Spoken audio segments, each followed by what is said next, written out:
everybody, and welcome to Holman Stadium. It is Nashua North, Nashua South baseball time. I'm Tom King, along with our play-by-play man, John Collins, here for Nashua's ETV.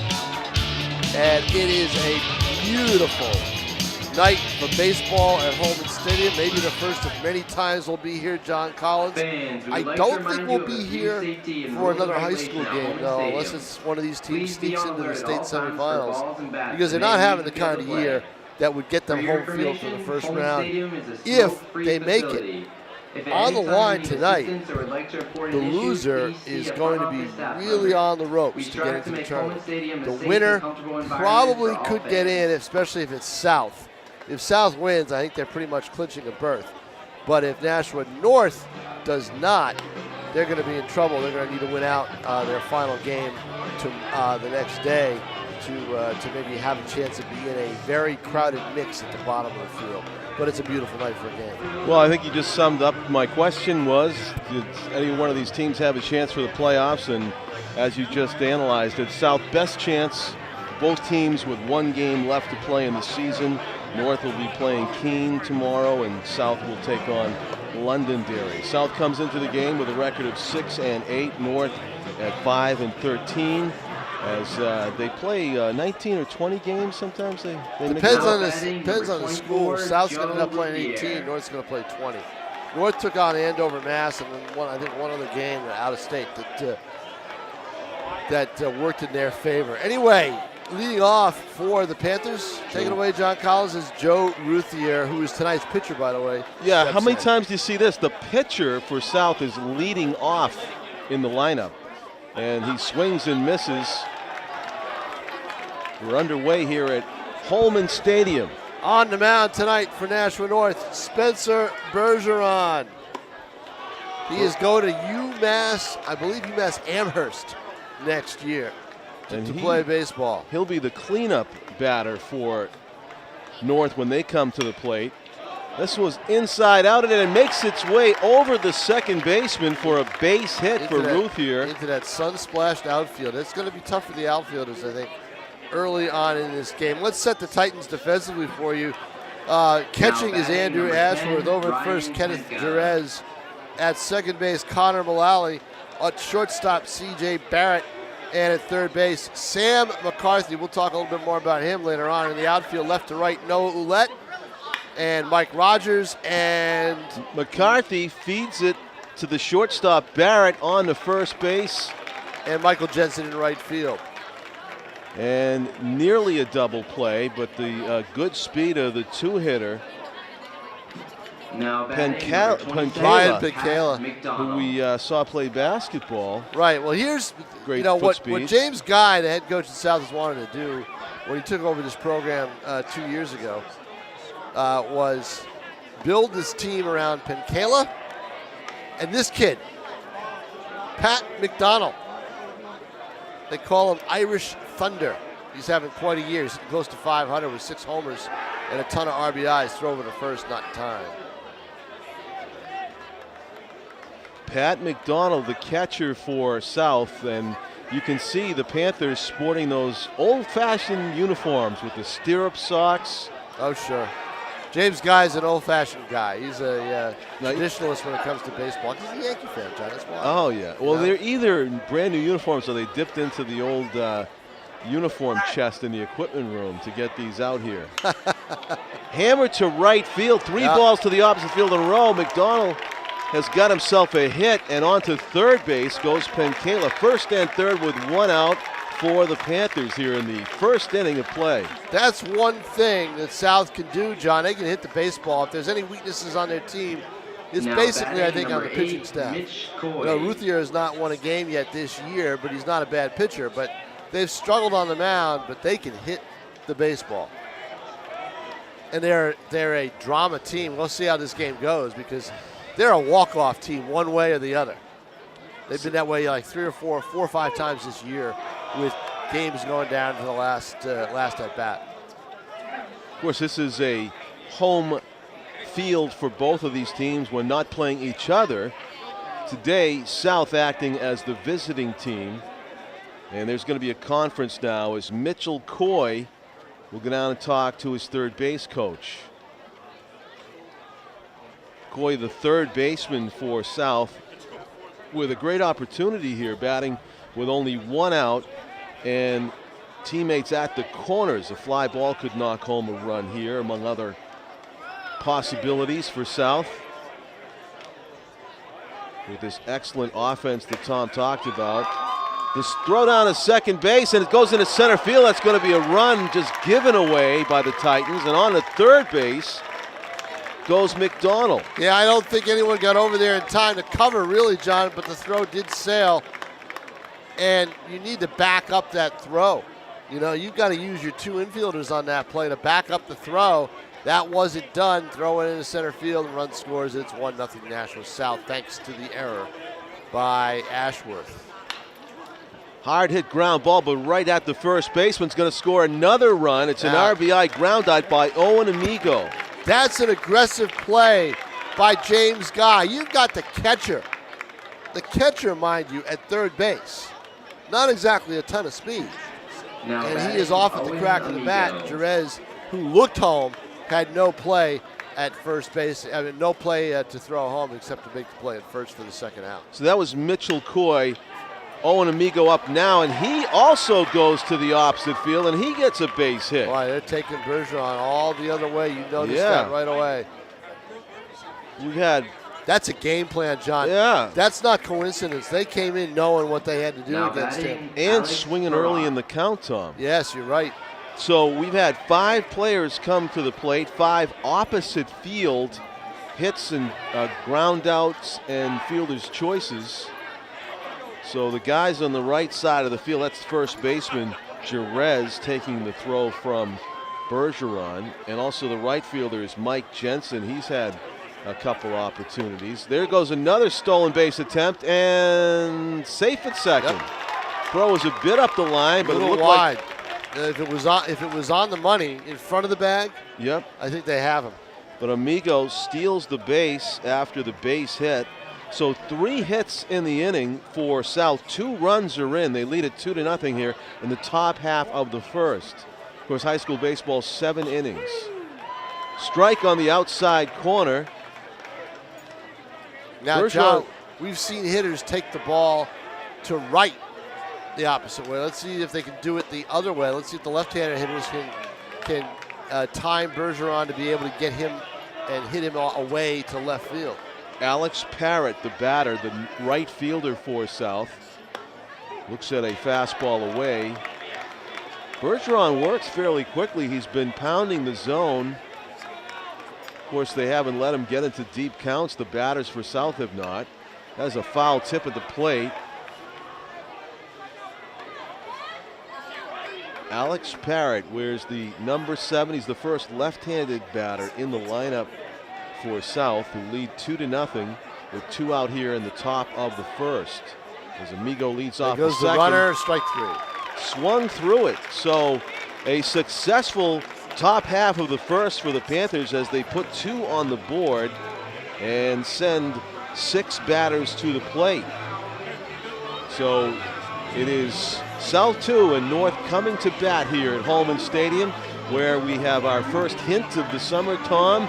It's warm and comfortable here on a Thursday evening. A little breeze that's helping us out. And it looks like the forecast is very amicable for the Compound Pool. It is operational. Yeah. I think we are going to set the splash down for Saturday.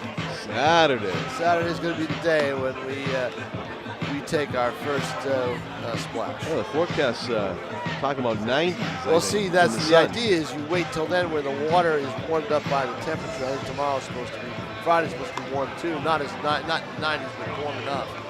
This warm weather will help, take away that water that's been ice cold all winter. Yeah. And it's nice to see the unofficial opening of summer, the weekend of Memorial Day weekend, actually be a summery weekend. Yeah, because the Hampton Beach businesses, they're gonna. Oh, they'll love that. Yeah, exactly. I just always hesitate when this weather gets prematurely warm because you hope that it starts a trend, but You're always afraid it might get colder before it gets warmer. Yeah, we had January and May. Yeah, much, you never know. First week in May, you never know. In Revisit. June, I'll tell you what, though, the Nashua Silver Knights would love this weather. They open up here at Holman Stadium next Friday night. A week from tomorrow. How about that, huh? Yeah. June 3rd. June 3rd, so mark that on your calendar. We'll be doing some Nashua Silver Knights games here on Nashua ETV, where you can watch any of our games anywhere, anytime online at nashua.easystream.com. And maybe we can delve into Tom's expertise and ask him how the other spring sports teams are doing as the tournament season is about to begin. Yes, it is. First, let's give you the lineups with Joe Ruth here on the mound. Let's give you the defensive, Pat McDonald behind the plate. Over at first base, Zach Finkelstein. At second, Ryan Kazira. Toward the shortstop. Oh, nice play over to Amigo. No, Alex Amigo, rather. Alex Amigo, the shortstop, makes the rather easy catch, running to his left. Mitch Coy's at third. Ryan Kazira at second. Player you just saw there, Alex Kazira at short, the outfield. Pekela in center. He is flanked by Owen Amigo in left and Alex Parrott in right. That was Mike Rogers. Watch this delivery, John. Look at the delivery. Look at the delivery by Ruthier. Watch it. Choppy. What do you see? Over the top. What do you see? Big leg kick. No, he doesn't use his legs at all. Oh, he's got a big leg kick. He's got but a he doesn't kick, drive. but he doesn't drive it. He uses all arms. He's going to kill his shoulder that way. Yeah, he is definitely just throwing it. He's definitely. I mean, well, he's got an idea. I mean, he's throwing it hard. Yeah. And I think he can. I think he can mix speeds pretty well. But the delivery, it's funky, and it puts a lot of pressure on his arm. It doesn't use his legs nearly. Doesn't use his legs nearly as much as he could. But what is he comfortable with? That's the other thing. He's standing straight up. He gets a ground ball right back to him. That's just it. He's standing straight up. He can field anything, you know? So he induces the comebacker. Connor Mullally grounded out, and now it's the three-hitter for the Titans, Sam McCarthy. Now batting, number 27, Sam McCarthy. Mike Rogers, Connor Mullally, Sam McCarthy, Spencer Bergeron, Kenneth Jerez, Noah Ouellette, C.J. Barrett, Andrew Ashworth, and Mike Jensen. That is your lineup batting order for Nashua North. They have no DH tonight. Ruthier fires a fastball on the top of the zone. Now he comes with the curve, and he gets the corner on that. So it's 0-2 quickly he can on change McCarthy. Speeds. Yeah. He does have an idea. He's not just up there throwing the ball, but it's just so unorthodox. He's got a quick pace to his pitches, very little time in between, and he didn't waste it there. Looked like he was about to catch the corner before McCarthy spoiled it, just getting a piece on what might have been a cut fastball on the outside corner. Either a curve or a changeup, something off speed there from Ruthier. He did waste that one, so it's 1-2. They're in the middle of a span of 3 games in 3 days, so it's kind of a situation where they've got to be economical with their pitching. Wow, there's a smack. Just foul. Not fooled by the front door curveball that time. McCarthy was almost... No, and you know who else wasn't fooled? Logan Gillis, the Titans third base coach, the former Silver Knight player. Titans coach, head coach, and third base coach. He just stood still and the ball went right by him. He knows. So we'll do the 1-2 again. Joe Ruthier dealing to Sam McCarthy. Line drive, base hit to center. So McCarthy gets the first hit of the game for the Titans. Now Sam McCarthy's playing at third base. He's had shoulder issues, and that's why he hasn't been able to pitch this year for the Titans. Otherwise, their season, as they come into this at 5-13, might have been a lot better. They'll take McCarthy's offense and play at third, but they really could have used him on the mound as a 1-2 punch with Spencer Bergeron. Slow curve hits the outside corner. A lot of strikes here from Joe Ruthier as he deals to his fellow pitcher, Spencer Bergeron. See what happens in high school, John. You don't have that depth. When you lose your number 1, you're hurt. At the shortstop, a rather easy play for Alex Amigo as he flips to the second baseman, Ryan Kozira. So there you have it. One base hit for the Titans. One man left, and we have played one inning here of 7 at Holman Stadium. 2-0. The Panthers of Nashua South lead this one. It's nice to be back at Holman, isn't it, John? It's Yeah, the first time I've been here for a game, and well, I've been here for a few games this spring, but first time I've been up here working in the box for a while.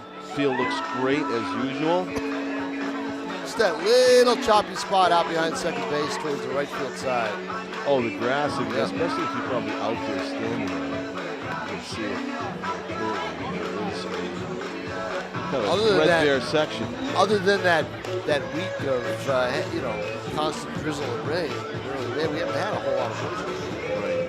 The temperature's been the issue for me this spring. The temperature of the wind this spring has not been nearly warm enough, but it is tonight. This is perfect. We can take this every night during the summer. Yeah. You know? Well, you mentioned that this is a good hitting team that South has, and they are going to love this type of weather if they get it through the tournament. Of course, if there are pitching questions or pitching issues, that could be trouble as the tournament gets underway. You see a lot of aces early on from some of the top seeded teams.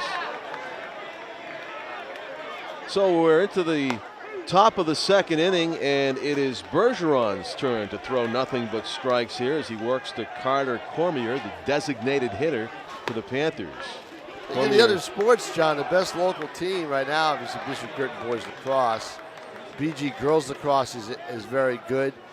And possibility North and South could play each other in the first round of the lacrosse tournament coming up in the middle of next week. And in softball, I think the two best teams locally are Alvern and Bishop Girton. In baseball, as this pitch goes outside, in baseball, Alvern is the best local team, and they're borderline fourth. They may finish anywhere from 4th to 7th in the standings. Yeah, pretty competitive Division I baseball standings throughout. Yeah. Is it like the other sports? Do 16 teams? 16 teams. Yeah. Which I think is 4 too many. And you prefer 12. Prefer 12 with a bye for the top 4, so they have something to play for a lot during the regular season. Cormier had a couple of really good swings in that at bat.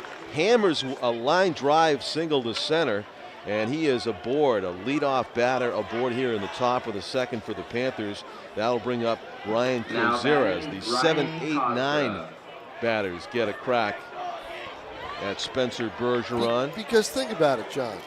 You could have a team that's 4-14, and I'll tell you right after this pitch to Kozira. Pounding the strike zone again as Bergeron 0-1. You could have a team 4-14, but you could have that one dominant pitcher that wins all 4 games. If he goes in the first round of the tournament, you still have an advantage over the number 1 team. You know what I mean? It's a relatively unfair advantage in certain ways because baseball is all predicated on pitching. Yeah. You know? Especially in a single game elimination tournament. Exactly. If you don't have a team that's good enough to win more than that, I would, say you don't really deserve to be in the postseason if you have a good pitcher or not. Yeah. This was a expansion of the tournament that took place in I think 1989 or 1990. 1990, a string of the missed strike 3. Bergeron gets a strikeout. Well, Kozira got victimized by some pinpoint control. Well, he also swung on a pitch way out of the zone there. So, but I think that it's just not a real reflection of the season. I think you need to go back to 12 so that the teams that don't play well during the regular season are penalized for it. They don't make the tournament. Quick as a cat out of his catcher's position was Andrew Ashworth to make that play. Not an easy play for the catcher. As Alex Amigo on the bunt attempt pops out. Now batting Joe Ruthier. Back to the top of the order with Ruthier. They were only in the second inning.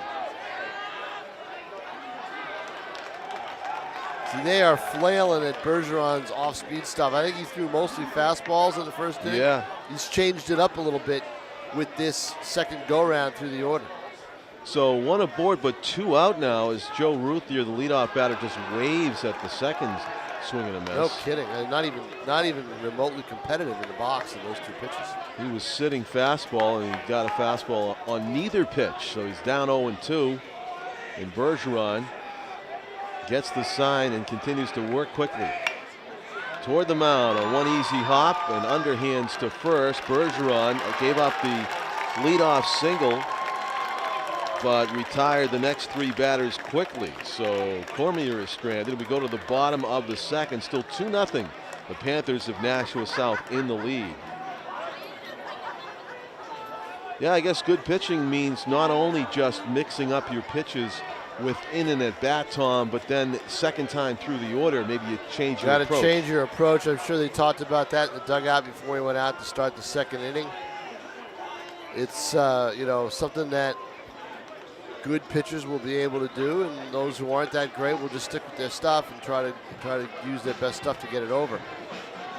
I don't think you're going to see that from Ruthier. I think Ruthier is going to throw exactly what he normally throws. See, Spencer Bergeron is a fairly accomplished pitcher in terms of his abilities and his arsenal. I don't know if Ruthier has the arsenal that Bergeron has, but he's pitching well enough right now after one inning, and we'll see how it goes through the rest of the game. His team is giving him a 2-run lead, so he's got a little bit of a cushion.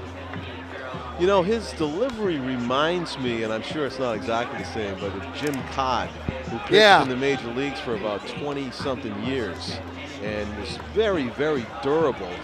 Codd must have used his legs a little bit more, though, but just the overall far-away appearance. And Codd was a huge guy, too. He still does color commentary on baseball games. I don't know where he does them anymore. He used to do them in New York.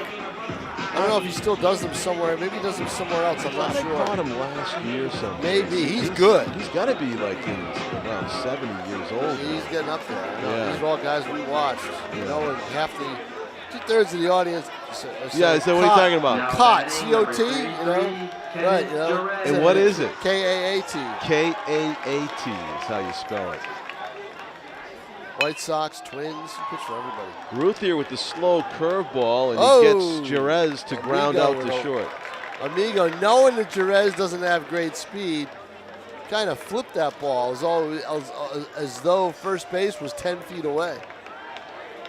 But gets his man, so it's one pitch, one up, one pitch, one down for North here in the bottom of the second. The Titans acting as the home team. North coming into the game with a 5-13 record to South 6-8. South will take on Londonderry in their final regular season game on Friday, and North will be playing Keene as we watch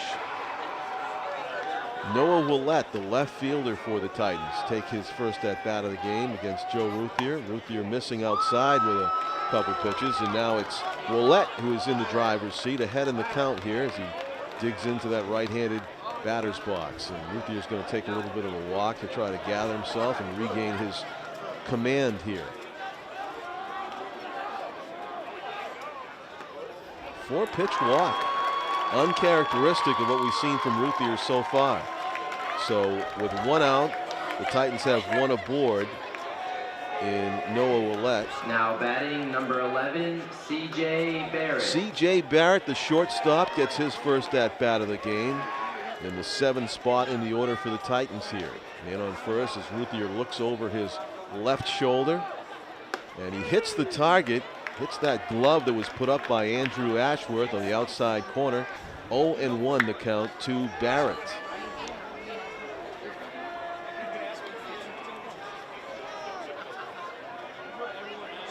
Barrett is a sophomore. The runner goes, the throw to the shortstop side of the bag, and sliding in untouched is Willett for a stolen base. Well, what you're seeing right now by Nashua North is an opportunity to try to match South's aggressiveness. Right.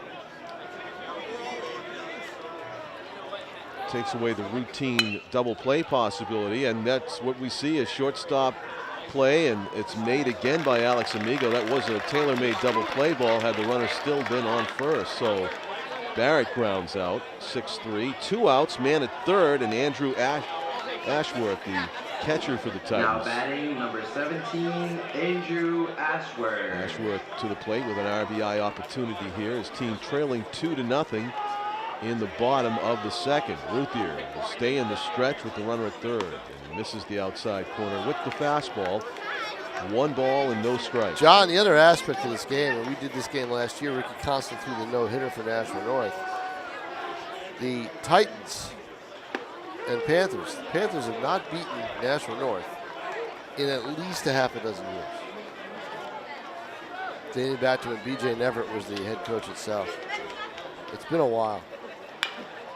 Tops a swinging bunt. Ruthier pounces on it, makes a nice throw to first, so he avoids giving up a run. Third out of the inning on a ground ball, softly hit back toward the mound. And Ruthier did a good job of getting off the mound and making the play, so he's still pitching his shutout through 2 innings of play as we go to the top of the second, and South will send their 2, 3, 4 hitters to the plate.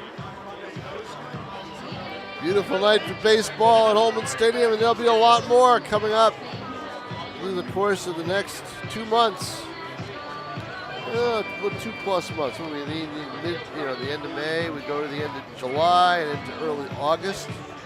Nashua Silver Knights will be playing. Their season will last around regular season until around August 7th or 8th, and then they'll see where they fall into the playoff picture for the Futures Collegiate League. B.J. Neverett is the manager, field manager of the team, and the general manager, not general manager, but VP of player personnel in terms of getting players. General manager Ronnie Wallace has got all the business side taken care of. They're looking, they're very happy with their off-season sales and everything else. They got some people here tonight that are helping to run this game. Nice.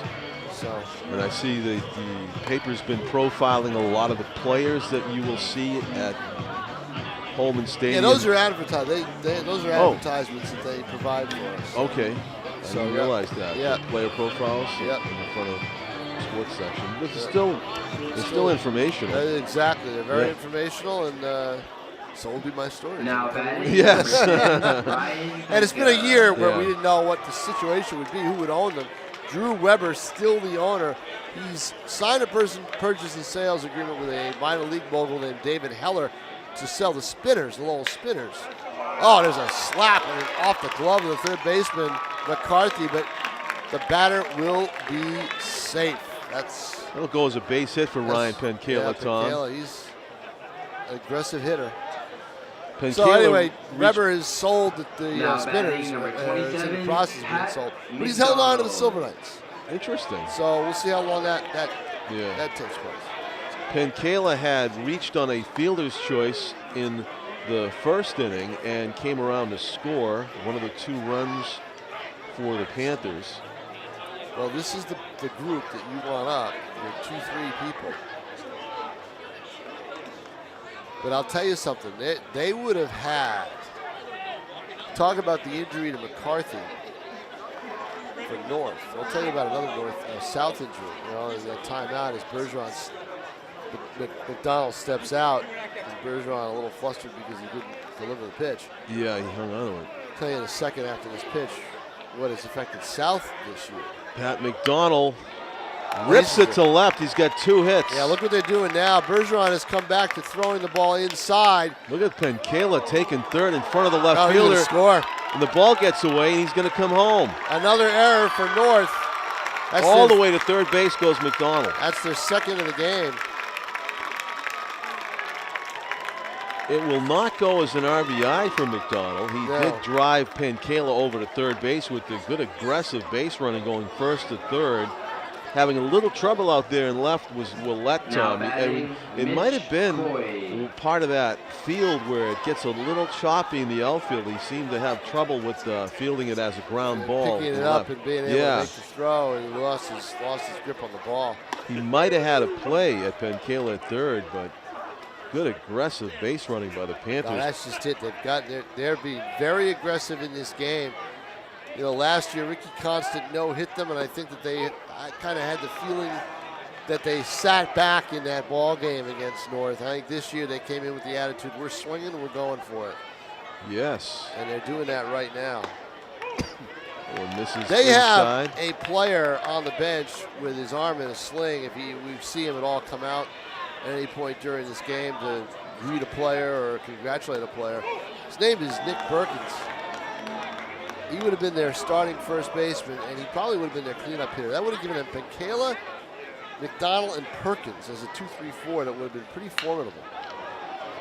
Hopper knocked down by the shortstop, has to hurry his throw, and gets scores. his man. The run does score. And it's 4-0 in favor of the Panthers. While they produced, they made the most of their base runners here in this game so far. Second RBI ground out for Coy. That scores McDonald. You're right. Yep. He's got 2 RBI groundouts. The first one was to the first baseman. That was to the shortstop.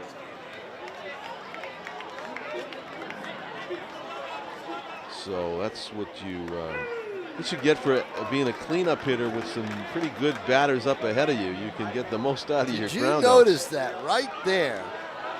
The hitter asking for time. Didn't get it. And didn't get it, and the pitch is in there for a strike. Good for the umpire for not granting it to him because Bergeron was already in his windup. That would have been the second time this inning that someone had done that to him. And now, this is a pitcher at the plate. Yeah, exactly. No, it's not. It's not Ruthier. Oh, I'm sorry. I missed. It's an Owen Amigo. Oh, you're right. You're fooled by the number 1 on this jersey. Yes. Exactly. That's ridiculous. I've done that. But you know what? He in stature, he looks a lot like Joe Ruthier, I must He does. say. Nice scoop by Ashworth. On a pitch in the dirt by Bergeron. Amigo singled and stole a base his first time up. Gets tied up and swings through that inside pitch for the strikeout. So, 3rd strikeout of the game for now batting number 7, Alex Perrott. 2 down here in the top of the 3rd inning. And it's Alex Perrott is how the public address announcer pronounces it, Tom. I always thought it was Parrott. I did too. Yeah. I Swing believe and a these are the miss. Silver Knights people doing this. The music and the. Oh, so maybe he doesn't know. They don't know the names, because they haven't said Penkala's name right. They've called him Alex Penka. You know. Oh. So they. Yeah. Right. Yeah. I mean, not Instead Alex, of but Ryan Penka instead of Ryan Penkala. Yeah. Anybody who knows in the area would know who they are. The fan base for Alex Parrott would be the Parrot Heads, but according to the it's Jimmy Buffett, right? Right. But with the PA announcer, that would have to be Perot Heads. Yes. Well, swing and a miss. In any event, yes, he's going back to the birdcage as he strikes out. Right. So that ends the 3rd inning, but more damage done, and you can see Spencer Bergeron subtly shaking his head down as he comes off the field. Well, the top of the orders hurt him, John. They've gotten on base, going the opposite way, and then making the adjustment to pull the ball. Bergeron doing his best to try to pitch around them, and not pitch around them, but try to outguess them with what he's throwing. But let's be honest, you get a couple throwing errors there, you don't have 4 runs on the board, for Nashua South. You take away those throws. The throw by Ashworth to second base, allowing a run to score, and throw from the outfield, over to third, it allowed another run to score, and it's, then you get the 2 RBI groundouts by Coy. Yeah. South hasn't exactly ripped the cover off the ball here. They haven't driven in their runs solidly. But, hey, if you haven't beaten a team in nearly a decade, you take them any way you get them. To this point, like that lineup, I sat down and I wrote it out. Yeah, I do. I appreciate that. Yeah. See what I do for you, John Collins. Easy to read, which is shocking most of all. I got here early tonight. I took my time. And even a pronouncer for Ryan Kozura. No, and you would get here probably right before, you wouldn't be able to get here until right before game time, and you're all set. Now batting number 10, Michael Jensen. Michael Jensen is the 9-hitter in the order for North, and he's just coming to bat for the first time in the game here in the 3rd inning. That's one of the perils of batting down in the order. And he hits it toward the hole. It's going to be a tough play for Amigo, and he gets him.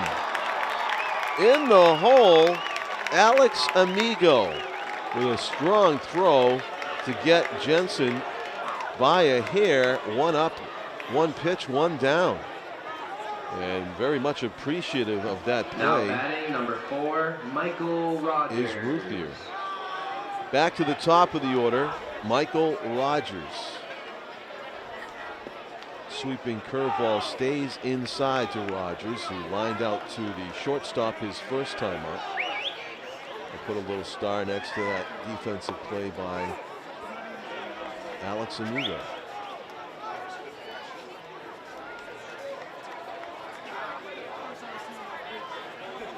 The 1-0 pitch coming from Ruthier to Rogers. He misses outside. Rogers would like nothing more than to draw a walk here with his team down 4-0. 1 out, bottom of the third. And that is a 4-pitch walk from Ruthier. Gets his wish. He's had a couple of those 4-pitch walks now. Now batting Connor Mullally. Connor Mullally grounded back to the pitcher his first time up. Connor playing second base for the Titans in this game.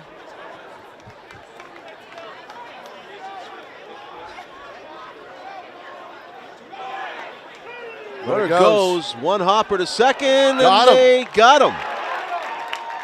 Nice play, good throw. Got to be strong with the tag. You got to make sure the umpire can see that tag. Get the glove down right away, and he does that. Pat McDonald, who is wearing number 27 behind the plate. I'll tell you about Pat McDonald. Yeah. This'll And that's Carlton Fisk's number. Yes, throw that in there. That's why Tom chuckles. This will get you going on a little bit of a, not a rant, but a little bit of a spiel. Pat McDonald is a movie buff. And I'm not talking about, like today's action. Curveball taken for strike 3. So they'll give Tom a chance to tell this story. Pat McDonald likes Quentin Tarantino. Uh-huh.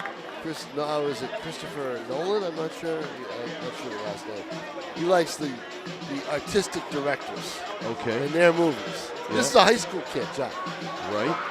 He's a student of the films. How many high school kids like Quentin Tarantino stuff, They can't understand, Uh-huh.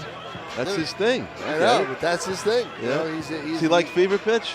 I didn't go with that. Yeah, I don't think so. No. He doesn't like the Farrelly brothers movies? He's not, Three Stooges? he's not into all that. No, you gotta like the Farrelly. I don't know, but he's a big-time movie buff. His favorite ball player that he tries to pattern his swing at is Josh Donaldson. I saw a little bit of Donaldson in his swing. He's got the athleticism that he puts into it. There's a correlation there. Oh, you're going to talk about Bobby Tewksbury? Yes, because he works with Tewksbury and Wasserman at the A&B Athletic Training Clinic. Tewksbury's got this really interesting, if you're into baseball, folks, you're watching this. I'm John Collins with Tom King. Bobby Tewksbury was a Alvern High School baseball player that played semi-professionally. Well, not semi. He played independent ball. Independent ball, professional, yeah. And now he's a batting coach batting coach for the Stars. The star, really, last MVP, year, the MVP, Donaldson, right. Josh Donaldson, the third baseman for the Toronto Blue Jays. And talk about being a student of something, if you're talking about films, but Tewksbury is really, really into hitting. He knows his stuff too, obviously, but he'll analyze game tapes, videos of regular folks too. Yes, that's what they work. That's when they opened up. They designed it. They have come a long way with that business, especially giving them free advertisement. Who cares? He's a local kid. Their advertising is right here on the ball field with that kid behind the plate. So, not for South. So. Chasing after that high fastball was Cormier, who did single his first time up. And McDonald admitted to me he does look at film of Donaldson. He does study the film of himself and Major League ball players. But Bergeron, John, if he wasn't down 4-0, I mean, you'd never know it the way he's pitching. He's very confident body language on the mound. Sure, he's very, very rhythmic and he's getting a lot of swings and misses. Yep, no, he's done a great job. He's a good pitcher. Kozira was one of his the 5 strikeout victims. The only problem that Bergeron has, and it's not his fault, is his margin for error is so slim because of the team not playing that well. Yeah, and needing runs. And yeah, exactly. He doesn't get a lot of run support, yeah. and defensively they let him down. And slow hit ground ball to the first baseman, and Jerez will take it alone. You know, they made some good plays, but those 2 throwing errors have really hurt him. Right. Now batting number 2, Alex Amigo. Alex Amigo popped up to Bergeron his first time up. Actually, the catcher, was Ashworth that come out of the box. And yeah, with a great play. That's one of the great plays that they've made. Yes. Feast or famine with this team. They also Ashworth. Well, actually, I was going to credit him. It was the catcher. We just talked about McDonald threw out the run of stealing in the last half inning. Inside out swing. Jerez is going to take it himself, and he just skips ahead of the base runner. He's a very emotional. Well, you see him right there. Yeah. He's an emotional player. He scores a run, he goes nuts. You know, I've seen him in other games, and that's great. This team needs a little bit of that charge, that fire, especially down 4-0 in this ball game. Yes, so let's see if actually Ken is going to lead off this inning. Or is it? No, sorry, it's going to be 3, 4, 5 hitters. Yes. But he'll be up. 5 hitters. He will be up. He'll be up third of this coming inning. As we watch Roothier warm up. Fast-moving game here at Holman Stadium. Don't say that, John Collins. What are you doing to us? Oh, Tim O'Neill, our cameraman, just gave you a dirty look. So superstitious. I must state the obvious, and a lot of the credit goes to how fast these pitchers work. That's between true. Pitches. They do work very fast between pitches. Give them that. So it's a matter of how many, say that you're putting the it's a matter of how many people get on base. Right. But you know, back to Donaldson. He had a thread on, I don't know, it's Facebook or Twitter. He does it where he was talking about how a lot of Little League and youth coaches want to simplify kids' swings. They want to make them all uniform. Who's doing this, Donaldson or Tewksbury? No, Tewksbury. Oh, all right. Talking about how coaches' tendency, amateur coaches, is to get the personality out of the swing, to make them more uniform, cookie cutter, simplify, get the hitches out, get the athleticism out. And then he put Lou Gehrig, Babe Ruth, Donaldson, Ted Williams. He put all these guys who have had major hitches but got them to work. They all kind of looked the same when they finished. Right. And it was fascinating stuff. And he's almost saying you cannot really be super successful as a hitter unless you have some athleticism in your swing. That is hammered to left. A slip and over the head of the left fielder. Owen Amigo. Amigo's going to go back and get it, and it may be a triple. Yeah, but Kayla got it center. Stand-up triple. For McCarthy. Wow, McCarthy just lit into that pitch, Tom. The 3 hitters today have really impressed. Yeah, Amigo went down on the slip, John, and basically, recovered quickly. He did. But not enough to get back on the ball. Right. Had it not been struck so well, he might actually have made that catch. He might have had time, but that ball was hit on a rope. So with the man on third and nobody out, a great opportunity for Spencer Bergeron to help himself out here by driving in the run. I'm sure he'd prefer to do it with a base hit as he fouls this one over our right shoulder.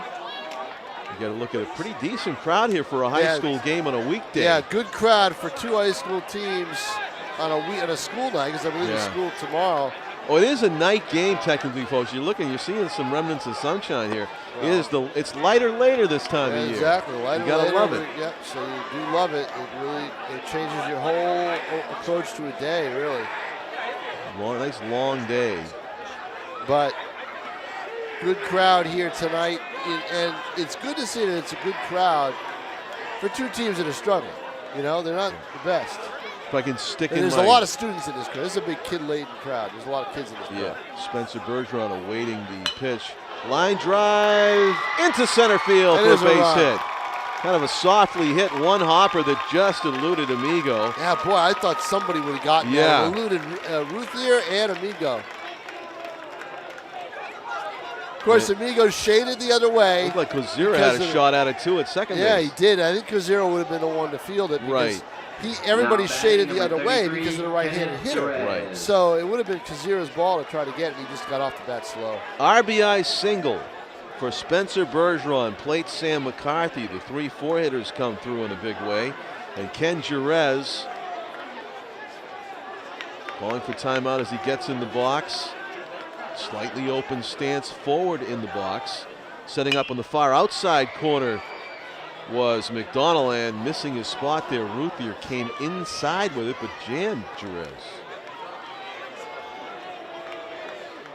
I just read the autobiography. Actually, it was a biography that was authorized by Carlton Fisk called Pudge, and I recommend it, especially if you're a New Hampshire resident and baseball fan. It's fascinating reading about a native son, how he reluctantly left the home team, the Boston Red Sox, that he had rooted for since birth, and forged the second half of his career with the Chicago White Sox. He played more in Chicago. He did. He ended up playing more games with them. And we say reluctantly. That was a dispute with ownership over it. That was free agency contract. Yes. He was not traded. He left as a free agent. They deliberately mailed the contract late. Yep. And that was the advent of free agency. That was a lot Haywood of shenanigans. Sullivan. Haywood Sullivan, yes. Ground ball into the vacated shortstop spot. And because of the grass catching up to the ball, and it kind of stopped the ability of Bergeron, the pitcher, to run from first to third. Tell you what, though, Bergeron was stealing on the play, and that odd caused the too, shortstop, right? Amigo, to go over. I think Alex Amigo was actually going to cover on the steal. They might have switched it up, but a nice hit and run it turns into for the Titans. You know, Logan Gillis knows that he doesn't have a lot of depth with the bats, so he's going to try to be as aggressive as he can when he gets men on base. Noah Ouellette walked and stole a base his first time up, and he swings and misses on what might have been a changeup away, looking for a fastball. Got something off speed. Yeah, they've hit the fastball pretty well tonight in this inning and in the game. They've hit a couple of hard hit balls that have been hits. Just haven't been able to produce back-to-back hits until tonight, until this inning. That catches the outside corner, so Ruthier continues to throw strikes for the most part, and he's ahead in the count on Ouellette, 0-2. Runners on first and third for the Titans, trailing 4-1. That one stays high. 1-2 is the count. On the Titans left fielder, you'll see the middle infielders playing straight up at double play depth, cheating toward the bag. Swings and misses, strike 3. That's a big strikeout. Yes, it is. As representing the tying run, the batters here in this situation. 11, C.J. Barrett. C.J. Barrett grounded out to short, his only time up. Well, it's still only 4-1. So bottom of the third. Yep. Out of his crouch to get that high curve was McDonald.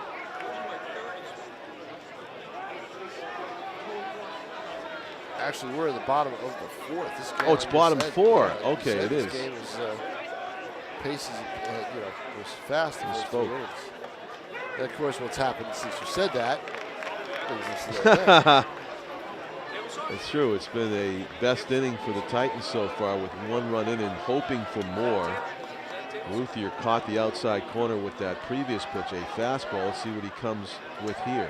Squeeze on, and look at who's caught.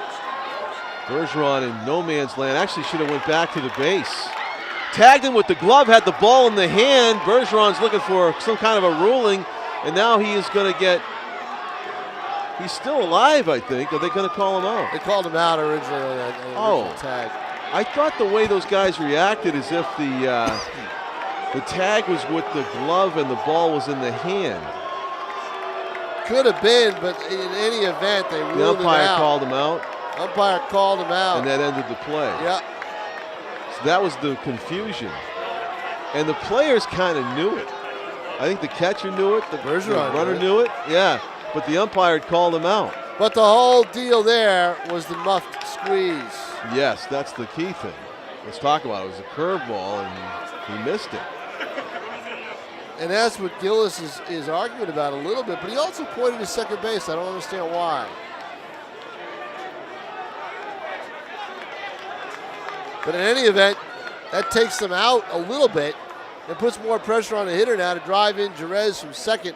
He's going to have to get a good hit to get Jerez to score from second base. He's going to have to get some extension on that hit. The ball's going to have to go a little bit further into the outfield because Jerez does not have a lot of speed. Ruthier featuring a lot of curveballs here in the fourth inning as he checks the runner Jerez at second twice and comes to the plate. He went.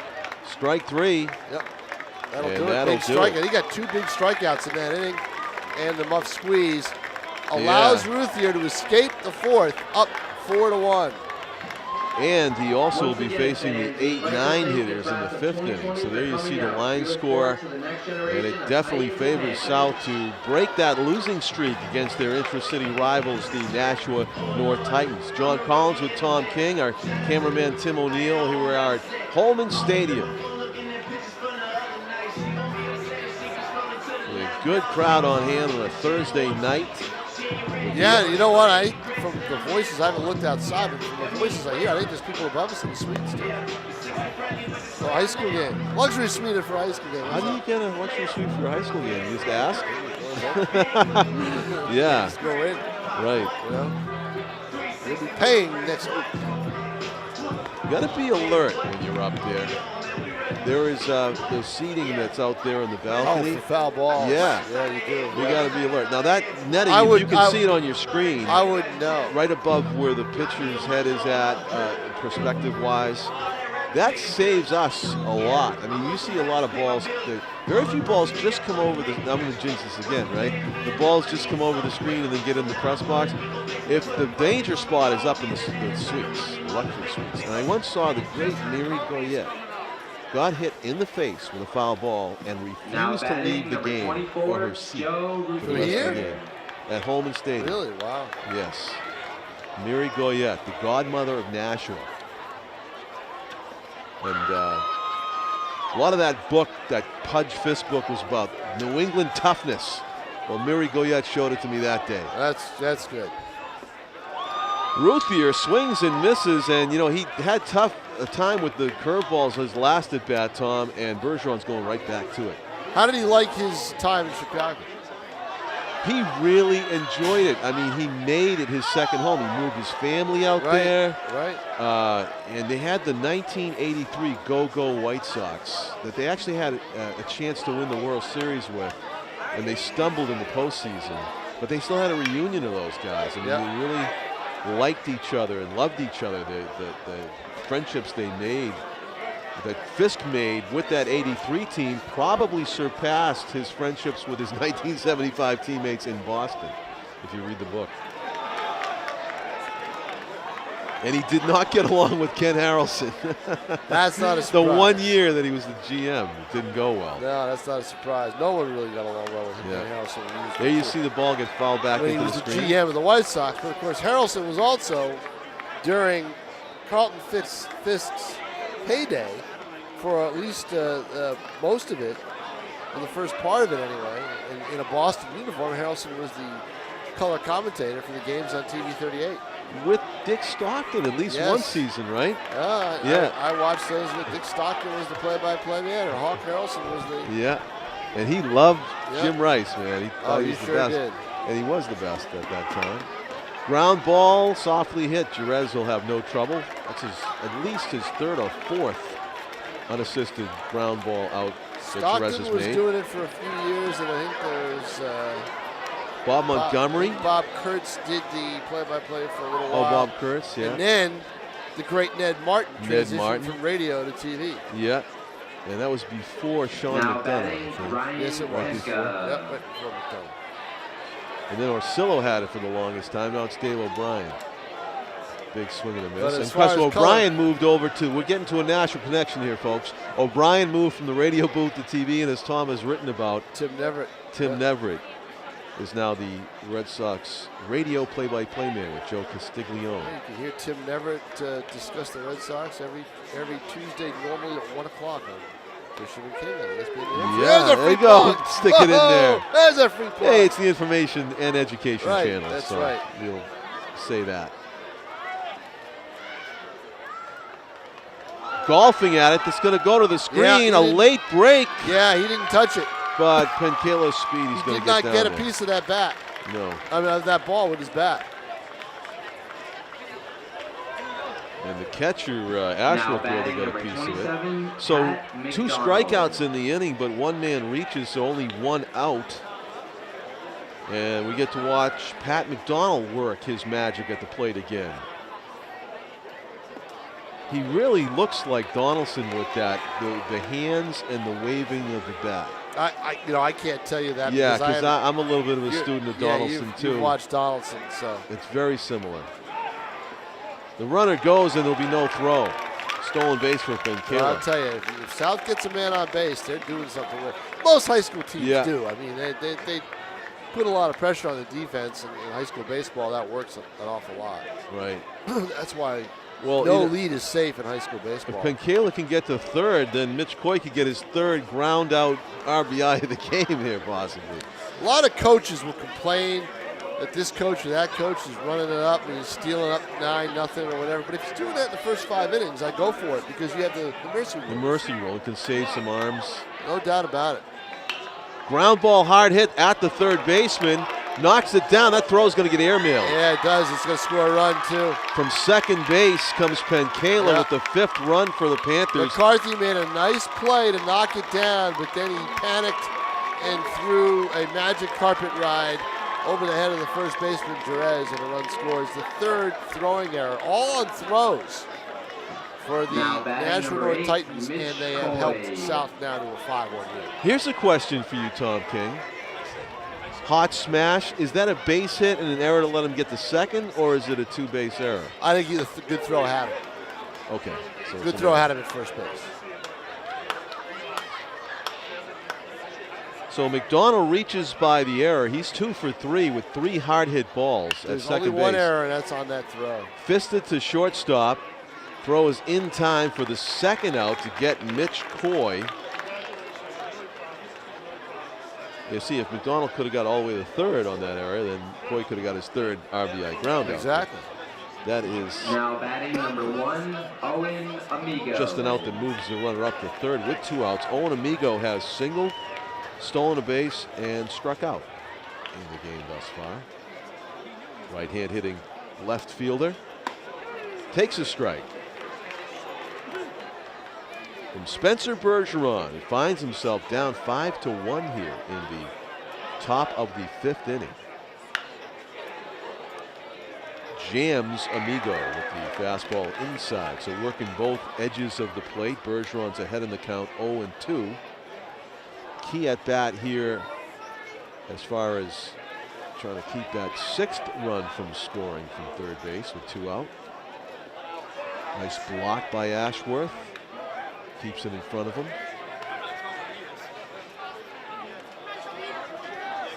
There is a treasure trove of video available online if young players want to study how to play and the position of catcher, just for example. It's one thing, McDonald's a very good catcher. I'd say Ashworth has done a good job blocking the play. Yeah. Very high, Popped up. shallow right center. Should be catchable. Right fielder does the job. He comes in, takes charge. Seen that his second baseman wasn't quite confident about it. Right. And Mike Jensen. Yeah, good job to come in and grab the ball while the second baseman moves away. And that'll retire the side. 1 run, another unearned run, John Collins. Yes. Can you name a famous Red Sox outfielder named Jensen? Jackie? Jackie Jensen. Yeah. It's Wade Boggs' day today, Tom. That's right. So I guess we should have mentioned that back in the first inning when all the South players, 5 in a row, went the other way. Poor Wade. Boggs. Poor Wade Boggs. Oh, yeah. Wade gets on base. You know, that incredible on base percentage. Oh. Incredible. Incredible. Batting averages. In today's world, yeah, he'd be a lights-out hero for the Red Sox. Now, But back then, yeah, everybody, and I had this debate on the radio show with Christian Arcand. He couldn't understand why people were critical of Wade Boggs. And I said, well, what position does he play? Third base. What are your power positions in the game? First, third, outfield, maybe catcher. You know? And Boggs is the big critic, the big critique of Boggs back then, besides the fact that he had a little bit of a selfish nature to him, was that he didn't hit the power. You know, and the one year he did, his average went way down. A real subtle reference to that was they were interviewing the Red Sox 1986 players, including Jim Rice, who was a member of the team and an NESN commentator, about Wade Boggs hitting. When they asked him, what's the most surprising thing about Boggs, Rice said he could put the ball over the bullpen. He had the ability. And the left out in the air was, why didn't he do it in games? And the answer was he wanted that high average more than he wanted the home runs. But some of the players, even on his own team, faulted him for that. They wanted him to hit some more power. What was his job? His job was to get on base. He was a leadoff hitter. Right. He lit off for them most of the time. Yeah. His job is to get on base. But I think the inference I got from Rice was he could have been joining me down in the cleanup spot if he wanted to. He was a big guy. Probably. Or, he could have protected me, could have batted fifth. He was that good of a hitter. Hit for power, you know. Exactly. No doubt about it. Boggs could have been any kind of a hitter he wanted to be, basically. In today's game, John, he wouldn't be vilified for that. You know what I mean? Yeah. Today's all about OPS and on base and all that stuff, you know. Right at the center fielder, Tom. Hard hit. They're on Ruthier, John. You can tell. You know, now they've seen him for a few innings. They're on him. Now batting number 10. He's got to be a little bit more crafty in how he mixes up his pitches to fool the Titans and hold on to this 5-1 Nashua South lead here in the bottom of the 5th inning. That was Ashworth that hit that bullet to center field. And it is Michael Jensen. But here's the thing about Boggs, and he's a colorful character. I mean, all the other stuff that he, off the field, and his weirdness, and chicken, and feeling himself invisible, the Margot Adams stuff, and all that stuff, right? But pop out the short, 2 out. But he's another one who left the Red Sox, and he left them. He had a bad year, and it was a bit, You talk about selfishness or not. If he was really, really selfish, he would have had a great year that contract year. Right. He had 256. Yeah, which was and the Yankees scooped him up as a free agent. It jumps out at you as baseball card. Like, what happened? What he did last night when they honored the '86 team, and I don't know why they honored that team. I mean, they lost the World Series. Really. If you hadn't won a World Series since, this is a Yankee fan talking, folks. Go ahead. But if you hadn't, but the Mets beat them, not the Yankees. If you had, I just mentioned the White Sox did the same thing in 2013 for the '83 team. Right, but the Red Sox have won 3 World Series since. The White Sox have won 1. Right. Yeah. Boggs wore is 96 Red Sox or Yankee championship ring to the ceremony honoring an '86 pennant winning. I don't think you do that. That was not appropriate. No, I don't think it is. No. I mean, who cares? Just put it in your pocket for 20 minutes. Yeah, I just don't. Yeah, exactly. And it's not hard. Yeah, no kidding. You got to think a little bit sometimes. Ground ball the opposite way. Mullally grounds out. It's a 1-2-3 inning for Joe Ruthier. That's a big 1-2-3 inning for Ruthier because his team is, got him a run, got him that 4-run lead back. And, you're getting late in the game. You wonder how that delivery, how much pressure that puts on your shoulder and your arm. There you see it 5-6-0, 1-4-3. 5-1 in favor of Nashua South going into the last 2 innings, potentially, of this ball game. so. 6 outs to go for Joe Ruthier and the Panthers. How long did you say that streak was that they've lost to North in baseball? Well, I don't know specifically. I didn't have time. I haven't had time. I should have looked it up before I came here tonight. But it is dated back. Roper never beat them. John Roper was the head coach of South. The guy's third year here. Yeah. So it's 4 or 5 years. I believe it went back 2 or 3 years into the never era. Right, that's significant. So it's been about 6 years. It's been a long time. Yeah, North's had some ace pitching, and that's what's had a lot to do with it. It's had a lot to do with it. Yeah, and South had some South has been weak down. batting lineups. South has been down. Not the case this year. This year it's a little bit different, even though South isn't a winning team. They're a better team. I think if you had McCarthy pitching, that's a huge difference for Nashua. Yeah. They would have a 1-2. Let's face it, even back to the Will Henderson days, the year that North won the title, they had probably their best hitting team, and that helped them. Alex Parrott. They are not normally a very good hitting team. What they've relied on over the years is their pitching and their defense. Their pitching's been okay this year, but they've really only had one solid guy in Bergeron. Yeah. But their defense tonight is an example. It's let them down. We go to the top of the 6th inning. Alex Parrott, the right fielder, has struck out twice so far tonight against Bergeron. Had a tough time against the big right-hander. Swings through that fastball at the top of the zone. Oh my goodness, we are into summertime almost already. This has flown by since our hockey days. Opposite field, fair In the ball. corner, yep.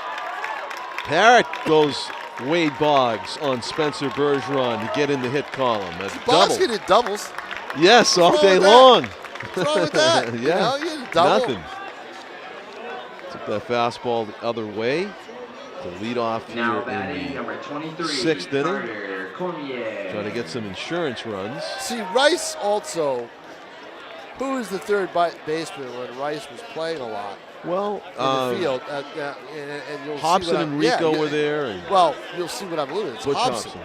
What did Hobson do? What He did hit Butch homers. do? Right. Yeah, And that he was was- in that 77 But that is lineup that went that crazy. back in that era, those Yes. positions are expected to do Right, that. I still yeah. look at baseball that way. Oh, sure. I Your mean, we power just position talked should about be in the Donaldson. corners, right? You know, Donaldson's a home run hitter and he's a great hitter. Yeah. You know, but he's a Tries for multi-homers yeah, every time out. Yeah, exactly. So Yeah, and I mean, it's almost like that's how you get to the major leagues, because if you are a singles hitter in the minors and somebody else is hitting home runs, they'll give the home run hitter the chance ahead of you well, they will if they feel the home run hitter can. You know, with frequency. there's been a lot of guys that can't. I think it's the opposite now, John.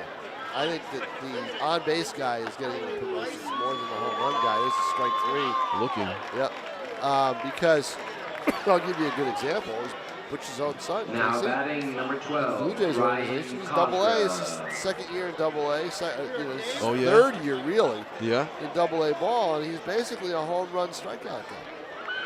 You know, that's not going to get him moving up. I see. Big swing and a miss. Bergeron with that tailing fastball that they must have liked a lot when they saw him at UMass Amherst. Yeah. Kozira swung through that. Ryan, did he get will nicked by that pitch? No, inside. He Somehow will it missed him. join Danny Brown from Alvin. UMass Amherst UMass teammates. Amherst next year. Interesting. That was down. Danny Brown, whose brother Tyler Brown went to He's going to Northeastern. Northeastern. He's pitching. This is his first varsity year. Yeah, and he pitched at JetBlue against the Red Sox in spring training. I saw Yes, he that. did, yep. Exciting time for the Brown family of Hudson. Ground ball inside the bag and past Jerez. Yeah, hard hit. Jerez Yeah. kind of olayed it and run scores, and it's now 6-1. 6-1. An RBI single. Slash down the Inside line. out swing. Like Kozira. Cue shot, but it was hit hard. It was. It was not a soft hit. Logan Gillis now is going to go out to the mound and talk to Spencer Bergeron. It's the 9-hitter Alex Amigo that's due up. Amigo 0 for 2 Bergeron. He wants to talk to Bergeron on how to pitch. Yeah. Well, I don't know if they're so concerned with Amigo and Ruthier, but they just want Gillis wants to see how Bergeron's doing. Just tell him, look, throw strikes and things will be fine. Right. Also, how to you feel like you jam the hitter and you give up an Yeah. RBI single. It's just it's been a tough game. See, for that's Bergeron. Gillis's instincts. He's played the game. He's been, I always thought that Logan Gillis probably could have gone independent league and played professionally, but his size was against him a little bit. Yeah. Now batting number 2, Played Alex his ball Amigo. at Bentley University. Great College school. ball. Yeah. Was a tremendous player for the Nashua Silver Knights. Played on 2 championship teams. And when he was done after the second year of the franchise, he was missed. Ball missed outside. The runner's going to make it to second. And see, there is the backup that wasn't there early in the game. You notice that? Yep. Shortstop backing Back up up a second little base. late getting over there on that throw earlier in the game in the first inning and allowed a run to score. In a first and third situation. Right. So down to second is Kozira. Jammed him. Yeah, a little late on the swing was Amigo. So another runner is in scoring position for the South, who already lead this thing 6-1, getting some insurance runs here with the Titans batting last. They'll have 6 outs to go. Topped toward the shortstop, backing up, making the hard throw. Bang play, Too not late. a chance with Amigo's speed. Infield single for Amigo. Yep, not a chance. Too much speed there for Alex Amigo for North to be able to get him. And a good read by Kozira to go to third base, Tom. That's Now batting one of the number rare 24, exceptions to the rule Joe where you're Ruthier. less than 2 out and you're on second and the ball's hit to your right. You don't usually move. You don't usually, but he read it that it was going to be draw the third baseman away from Right. the bag, and left third base empty. And That the one ball goes is- by. No runner. Runner goes to second, but not from home. Not from third to home. So now 2 more runners in scoring position for the Panthers, and Joe Ruthier, who has singled, grounded back to the pitcher, and struck out. He's 1 for 3. Hits this one to left. This could be good enough to get the run home. No, it's shallow, and it's dropped. And another good read by Kozira and by the runner at second base, And another Amigo. error. And Yeah, another run. that is going to go as an error on the left fielder. 4 Unfortunately, errors for the Titans.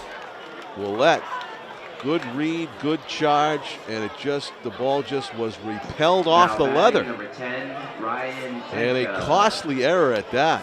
Not only letting the run score from third, but also the heads-up play by Amigo to make it to third base after the ball hit the turf.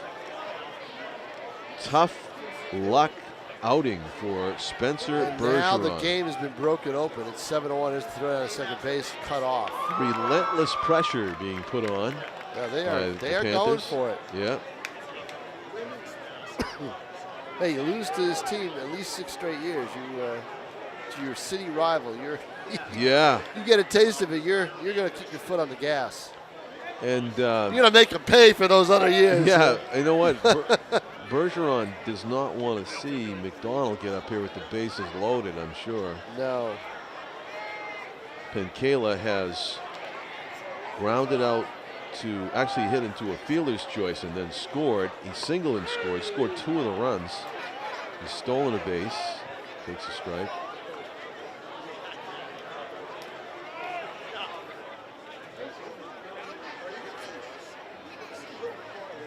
Bergeron continuing to throw strikes, but not there. One got away from him up high. I wonder what a guy like Spencer Bergeron does in the months of July, August, September. Plays AAU ball. Oh, he's going to do AAU? Well, I'm guessing. Yeah, Showcase tournaments, things like that. He plays summer ball. I see. Now Sure. batting Swing and a number miss. 27, That's where he's Pat scouting. That's where they McDonald. find him. That's where college scouts find these guys. I see.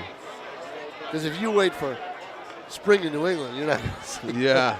You know, I mean, I've seen some college coaches at games, so they get a look, And a guy, I think they do their preliminary looks during high school season, and then they really want to see about a guy when he's playing against his top talent in the summertime, how serious he is.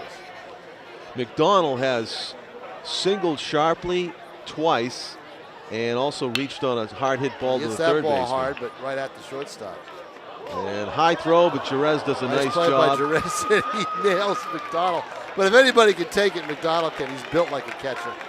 And he pops right back up.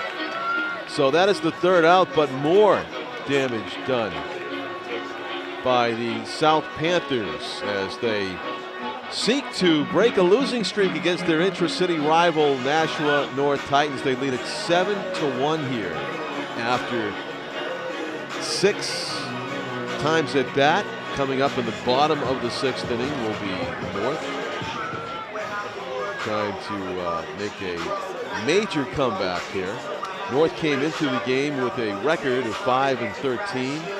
South at 6-8. Both teams have one game remaining in the regular season after this. 6-10 coming to this game. They lost a few in a row. So in that streak, if they lose their last 2 games, they end up 6-12. In that bottom tier that's not settled at the 16th position. So they're in danger of them missing the tournament. I think if they win this game tonight, they're in. They get that 7th win, and that's going to cement you. That's going to give you a spot. But if you only won 6 games, you're at the mercy of some of these other games that are being played. Some of these other teams, including the Titans. Who could win their 6th game tonight if they win this game. So if you eke into the tournament, we're going back to the discussion that we had earlier. You're bound to play a higher seeded team, but you may be able to throw an ace out there and have a chance in that opening round game. Who's South going to pitch? Well, here's the thing. If North got in as a 16th team, I'd be more wary of them because of Bergeron. But if South gets in, I don't think they've got a bona fide #1 lights-out dominant pitcher. Really? And I think that would change that thinking then. Now batting number 1, Connor Mullally. So you don't know. Connor Mullally will get leadoff duty here in the bottom of the 6th inning. And John, the nature of high school baseball, you never know with kids, you don't know how they're going to react to the tournament situation and all that and the whole bit. And Mullally swings at an inside pitch. Last year, North had one of the best pitchers around, Ricky Constant, going into that first round game against Salem. They were fairly close to the standings. Salem was not a bad team. Salem beat them 1-0. All it took was 1 run, but North couldn't hit. 1 run. North could not hit. I forget who the Salem pitcher was. You got to give him credit. He did a great job. He went and pitched a complete game shutout. Mullally looking for a 1-2 offering from Ruthier. Strike 3 called. Mullally appeared not to agree with that call by the home plate umpire, but 2 I think curveballs look like frisbees there from Ruthier. I think the disappointing thing is that South, North, and Girton, all 3 of them, are probably going to be in the bottom 8 of the standings, should they get in, than the top 8. And that would mean that, on the preliminary round day, for the first time that I can remember, Holman Stadium will be not used. It'll be used for the neutral games of the semifinals a week later. Teams from out of town. Well, who knows? Yeah. You could have a local team in it. Oh, yeah. But in a preliminary round game, they will not get home field. And the only way they get home field in the quarters is if there's an upset in the upper rounds and one of the upper teams gets upset and they're the higher seed against another lower seed team in the quarterfinal. That can happen. But so what is it with 27 being the number of the number 3 hitters? No kidding, huh? Yeah. And the catcher, you can see fielding that curveball, Pat McDonald's had a great game at the plate.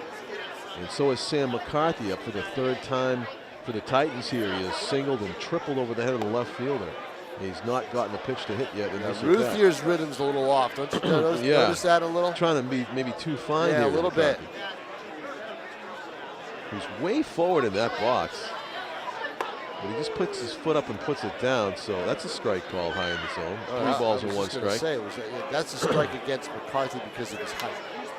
Yeah, good point. He gets jammed, and now it's going to be a full count. So hey, you get a look at the crowd, not bad, like as John said, but you also see the demographic of the crowd. It's all kids. Yeah. It's all high school kids. Yeah. Some parents too mixed in there. I'm sure. Well, you'd hope so because they all can't drive. There's a walk just outside, and you know McDonald thought it was strike 3. He was going to go throw the ball around the horn, and McCarthy took a walk to first. That ball just said something to the umpire too. So a walk to Bergeron.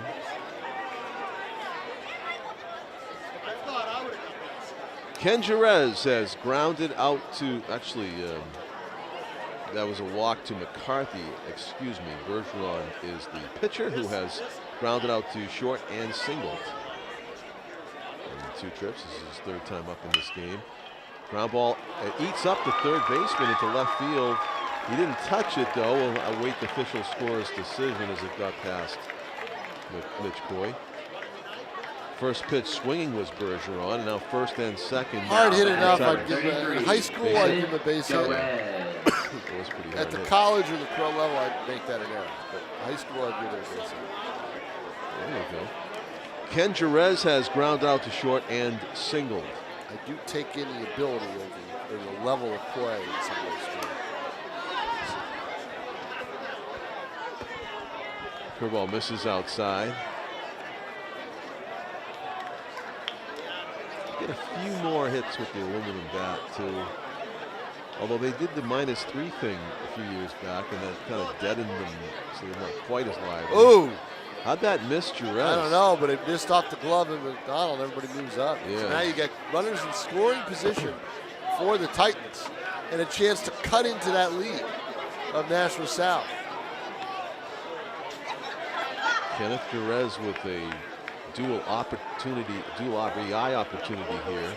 The first baseman for the Titans. Wears a slugger's number 33.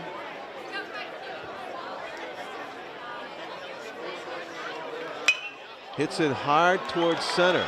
Tailing into the gap. Base hit deep out there. 2 runs are going to come in on that one. That is a 2-run single for Jerez. Yep. Big hit. Really good game at the plate. He's look at him. Look at him. RBIs. See, very emotional. He is into it. He's going to come out for a pinch runner. Watch. Well, we're going to lose camera. There he is. Watch. See? I won't think I would want to high fist 5 with Jerez. I'm going to get my arm broken. He is an excitable player. Yeah. It's fun to watch. He is. It is. He's fun to watch. I mean, he does it in a good way, you know? Yeah, positive. It was a nice hit, too. Good job by the center fielder to cut that off. Yep. By Penkela. His good speed kept that from being extra bases. Well, John, I don't think you're going to get much extra bases out of Jerez because he's not a very fast runner. Diving off the glove. And throw to second base will not be in time for a fielder's choice. Well, tough play for the right fielder, but he comes in, makes a good, extraordinary play, but just not able to hold on to it. Yeah, so it'll go as a base hit for Noah Willett. And now, all of a sudden, things are getting a little interesting at Holman Stadium. Yeah, they are with that Jerez, that big hit. You got a 4-run game again. 4-run game, 2 runners on base. 2 runners on base, and you get 1 more on, you get the tying run coming to the plate. And activity in the bullpen. In the South bullpen. 2 pitchers, 2 right-handers throwing. John Collins with Tom King and Tim O'Neill. Our executive producer is Pete Johnson. Glad to be bringing you this high school baseball game late in the 2016 glad season. We're doing it now instead of the night that it was originally scheduled, which was a raw, drizzly, lousy, type of night. Yeah. You know? Much better tonight. Oh, this is more baseball. They should schedule this game later in the year. But they have it in conjunction with all the other North-South games for the Battle of the Bridge. But I think this game should be a late May game. We've had it just prior to Memorial Day weekend in the past because of postponements and things like that. I think this is a natural spot for it. Okay. Curveball got away from Joe Ruthier a little bit. Get it later in the year where the winner is prone to be better, and you're going to get a bigger crowd. And it's worked out perfectly tonight. Christopher C.J. Barrett with a hard swing there, but fouled it straight back to the screen. Barrett has grounded to short and struck out. And a big at-bat here with teammates at first and second in the 6th inning. Hitting his spot with that off-speed, that slow curve, Ruthier. Right where McDonald had set up over the outer third. And he's ahead in the count with 2 strikes. Again, McDonald going back out there. And again, that one's even slower. Big strikeout for Ruthier. He doesn't really fool anybody. He just puts it high with a little bit of movement on it, and it's enough to get the strikeout. Get you way out in front. Yep. Up to the plate comes Andrew Ashworth. He is lined to center number 17, and Andrew grounded Ashworth. back to the pitcher.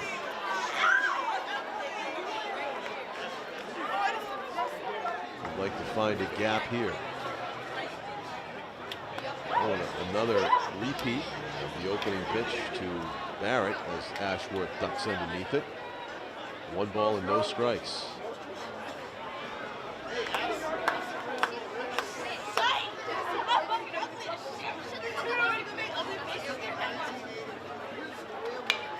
Very high in the infield. Long run for Somebody's the got to call for shortstop. this. It's going to drop. Throw to the plate. It's going to get him. Bang, bang play by Alex Amigo. Look at that play. Alex Amigo making the most out of a flub. That miscommunication there. Wow, I'll Probably tell you what. the catcher's No, ball. I think that play should have been made by the third baseman. Third baseman should have came Should have down. come in. Yeah. Instead, Alex Amigo runs all the way and makes the bang, bang play. Has the presence of mind, gets the 1 hop and throws and gets the out at home plate. And I'll tell you what, talking to James Guy before the game, Alex Amigo is a player, he said, he's got him at shortstop, that's where Ruthier normally plays. When Ruthier pitches, he puts Amigo there because of one thing. Amigo is a 3-sport athlete. The guy said, you get a 3-sport, being under the lights against North before in high profile, in basketball, football. You get him in a game like this, he'll perform for you. And that's what and it paid off on that one play. Yeah, it sure did. That would have been bases loaded with the tie run at the plate, and instead it's the 3rd out. Heads up play by Alex Amigo, gets the runner at home. That's got to go as a single for Ashworth. That pop-up? That's like an infield, or is it a fielder's choice? Fielder's choice. Was 2nd and 3rd though, wasn't it? Fielder's choice. It was a ground ball. If it's taken as a ground ball to short, and he throws home from the shortstop position, that's a fielder's choice. Oh, that's a different kind of fielder's choice. Well, because it was a tag play. Well, no, you can't take it like that. Well, it was a tag play. I'm not sure if you can call a tag play. Fielder's choice. I think you can. Actually, you can. Yeah, you can in some situations. Sure you can. If it's a ground ball to short, and he's going to throw home. It was not a force out, though. Am I correct? No, not a force out. That's why the tag was made. Right. If it's say it's a ground ball to short, and he throws home. Right. That's a fielder's choice. Let's say the runner stayed at 3rd. Yep. Is the base hit then? Yes, because there's no other play to be made. Yeah, there's no choice. The runner will beat it out at first base. Right, yeah. Well, that's why I was leaning toward the... and I bet if you talked to Logan Gillis, he'll probably now say... batting number 8, I should have held him up. Yeah, because you need a big inning. Yes. Because that's Bryce... You need to be 100% That's Bryce sure. Eckenrode, the pinch runner he had in there at third base to try to score. Oh, he's trying to score from second. Right. Yes. Right. So I don't know if you can call it a fielder's choice because you would have to get him at 3rd, I think. Wasn't the runner at 3rd, or was it? I think he was at 2nd. Yeah, I'm First not and sure. 2nd with 2 out. Just that's people like, what are you talking about that for? It's the 3rd out anyway. But it's just like a kind of like a esoteric scoring a really unusual scoring decision. You are right. That could be construed as a base hit with the runner trying to score from second. As if it was hit to the outfield. Yes, exactly, which right. is really strange. It's But like, see, the runner would be running anyway in that situation because of the pop fly. yes, 2 But outs. what Gillis probably would say is maybe I should have held him at third base. Yes, because of where the ball was coming down. Yeah. But in any event, One hop out to Barrett. And the third baseman Now batting called number for 1, it and come Owen in. Amigo. as he should have. Yeah. It probably would be a moot point. That was Ryan Kozira who one-hopped to the shortstop. Now it's Alex Amigo. Big swing and a miss. That great defensive play. He has popped up to the catcher, grounded out to first, and singled in 3 trips to the plate. This is his 4th time up. I was remiss not to mention that Barrett is now pitching for North. Yep, Michael Barrett on the mound now. Bergeron went 6 innings. 6 tough luck innings. Yep. Gave up 7 runs. 5 of them, I think, are unearned. 5 unearned. Wow. Strike 3, and Barrett showing off a strong shortstop arm there. I think you know that you've got a team that he's watched the game from where he's been his first time. He knows that he's got a team that's swinging the bats. They're not taking a lot of pitches. Right. Make them chase a little bit. They will chase. So, Alex Parrott coming to the plate now. That was Owen Amigo, by the way, that was up there, not Alex Amigo. Apologies to Alex Owen. is numero dos. Yes. Number 2. Owen had singled and struck out for his previous appearance. But he's number 1 in the mind of the Panther fans after the play he made at the end of that inning. Yeah. To stop the rally. Now, Alex Parrott doubled on the left field line his last time up. We were calling it kind of a Wade Boggs hit. And he takes a curveball on the outside Boggs' corner. whole deal was the hands. Yeah. With the quickest wrist. He really did. He could anybody make that saw. bat sing with just the wrists. Very John, it's strong. just amazing to me that that whole era is just so far removed from today. Yeah. Isn't it? I It mean, is. people don't know Wade Boggs. I worked with someone who was 20 years my junior in radio, and years. he didn't see him play. Wow. You I know, got to see or he him. saw him play a little bit when he was young. but It he seemed really- like every time I saw him live many times, and it seemed like every time I went to the Fenway, 4 hits. 3-4 hits. Yeah. Uncanny. Yeah. Strikeout ends the inning. Quick one. 1, 2, 3. We go to the bottom of the 7th. The last chance for Nashua North to keep their streak against South going, up trailing 7-3. Last chance to try to rally it as nightfall approaches here at Holman Stadium. Actually, it's pretty much here. Yeah.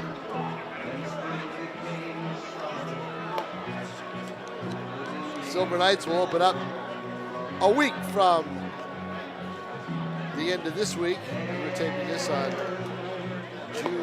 May 26th. June 3rd is the earliest opener we've had. Opened up a little earlier this year, trying to get the season in and get the playoffs done and get college kids back to school in one piece before the summer ends in August. But the Futures League is one of the longer running summer league bat leagues. A lot of them go until the end of July. They'll go for a couple of days in August for playoffs, and that's it. Usually we'll go a little bit beyond that. It all starts June. Actually, they open up on the road for 2 games. They open up at Seacoast on June 1st on Wednesday.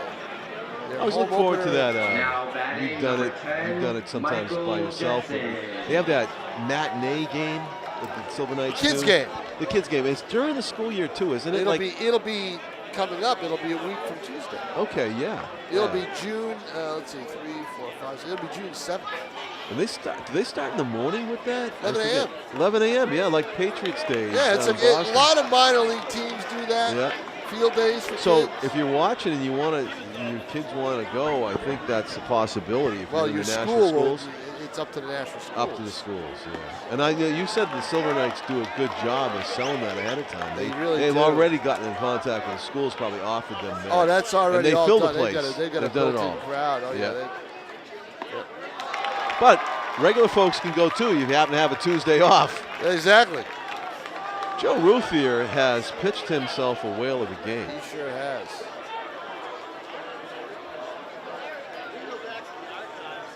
He's given up 3, but his team's played at 7, and he continues to be tough on many of these Titan hitters. Opposite field, base hit. See, Jason. I did. Michael Rogers going the other way for the Titans. Now the leadoff batter in the order. Connor Mullally. Connor Mullally's 0 for 3 tonight. Trying to keep a rally going here. The Titans down to their last 3 outs.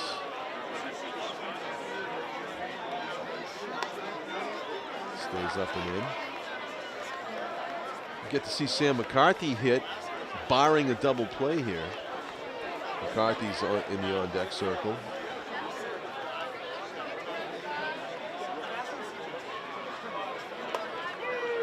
That's a high strike to Mullally. A win would put Nashua North 7-10 with one more game to play. Or Nashua South, I'm sorry, Nashua South. North would fall to 5-14. And if I'm not mistaken, if they miss the tournament, it'll be the first time they've missed it since their first year in existence in 2005. Wow. Well, they got a tough team to play tomorrow in Keene, who are very high up in the standings. Curveball outside. Is it North? It's North Londonderry, isn't it? Or is it South? Oh, maybe it's South. South Londonderry. South Londonderry, okay. Yeah. That'll be here. The North game will be here at Holman Stadium. The South game will be at South's gorgeous field that they're at the high school. They mix the match. They play some games there. 27, Sam North, McCarthy. as swinging a missed strike 3 for Ruthier, getting another strikeout. He's 8th of the game, I believe. But this is North usually predominantly uses Holman Stadium. They'll play maybe one game if they have to, or 2 games at their own field. Most of their games are pretty much here at home. That slow curveball has served Joe Ruthier very well in this game. He's been able to command it, get ahead in the count with it. He needs that. Yeah. Because you can tee off on the fastball. You know, his fastball is good, but it doesn't If have. that's all he threw, right. right. If that's all he threw, you just time it for the better hitters. You time it like McCarthy. That one stays inside. McCarthy, Yeah, be careful, single, you know? triple, and a walk. No reason to throw to try to fool any of these guys. Let them hit it. You've got 1 out to go to get your win. And this will be Ruthier's first win of the year on the mound behind a couple of losses, I believe. Just missed the outside corner there. And 3-1 pitch on the way to Sam McCarthy. Another walk. Ouch.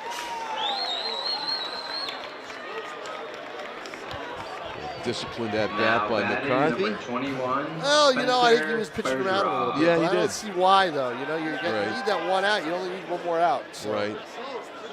Might hit it at somebody. Bergeron stayed in the game and moved to the field. He has got a couple of hits in this game. Talented ball player. No doubt about it. One of those pitchers that loves to hit. You can tell. Timeout. Now, James Something Guy about comes staying out, in the something game. about I think they wanted to know where. Did he go into the DH spot? Well, North didn't have one. Maybe he did go to as a DH. Let's see. North did not have a DH. No, right. but they may have created one for McCarthy. Yeah, and that may be what it is. Right. Yeah. And James Guy just wants to go out and make sure. Not a big deal. He goes back. Good pickup by Guy, though.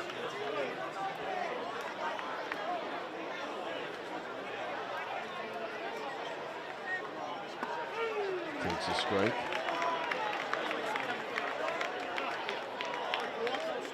Joe Ruth, you're 1 out away from South's first victory over their intra-city rival, Nashua North Titans, in a while.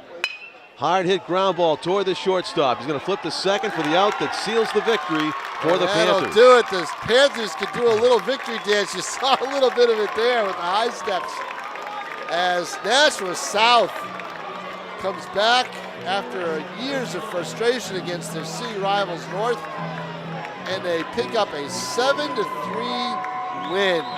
4 errors, John, drew the Titans in. That really was the story of the game. Otherwise, I think we had a 3-3 game. Tom, let's do a playoff game and a Nashua Silver Knights game or two down the road. What do you say? It sounds good to me, John Collins. Thanks to Tim O'Neill, our cameraman, for doing a fantastic job. Our executive producer is Pete Johnson. I'm John Collins for Tom King. Thanking you for watching Nashua ETV, and we'll say good night from Holman Stadium, everybody. South 7-3 winners.